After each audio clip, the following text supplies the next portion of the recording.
கனடாவின் டொரண்டோவில் வசதி படைத்த பலர் வசிக்கும் ராஸ்டேலில் உள்ள வீடுகளில் திருட்டு சம்பவங்கள் அதிகரித்துள்ளதால் குடியிருப்பாளர்கள் கவலையடைந்துள்ளனர்.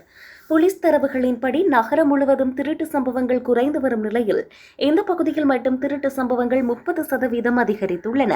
இதன் காரணமாக சில குடியிருப்பாளர்கள் இப்போது தனியார் பாதுகாப்பை பெற பணம் செலுத்துகின்றனர். இவ்வாறு அவர்கள் பெற்றுக்கொள்ளும் காவலர்கள் தெருக்களில் கண்காணிப்பு நடவடிக்கைகளை மேற்கொள்கிறார்கள்.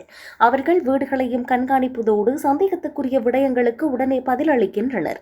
இந்த சேவைக்காக மக்கள் மாதத்திற்கு சுமார் $170 முதல் $200 செலுத்துகின்றனர்.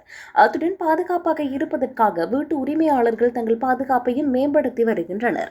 வலுவான பூட்டுகள், அலாரம் அமைப்புகள் மற்றும் உடைக்க கடினமான சிறப்பு கண்ணாடிகளை சிலர் பொருத்துகின்றனர். குற்றவாளிகள் வீடுகளுக்குள் நுழைவதை தடுப்பதே இவற்றின் நோக்கமாகும். மேலும் விர்ச்சுவல் கேட் கம்யூனிட்டிஸ் எனப்படும் புதிய யோசனைகளும் முன்மொழியப்பட்டுள்ளன. இங்கு கேமராக்கள் மூலம் அப்பகுதிக்குள் யார் நுழைகிறார்கள், யார் வெளியேறுகிறார்கள் என்பது கண்காணிக்கப்படுகிறது.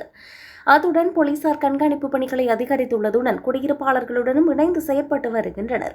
இந்த ஒருங்கிணைந்த முயற்சிகள் குற்றங்களை குறைக்கும் என அவர்கள் நம்புகின்றனர்.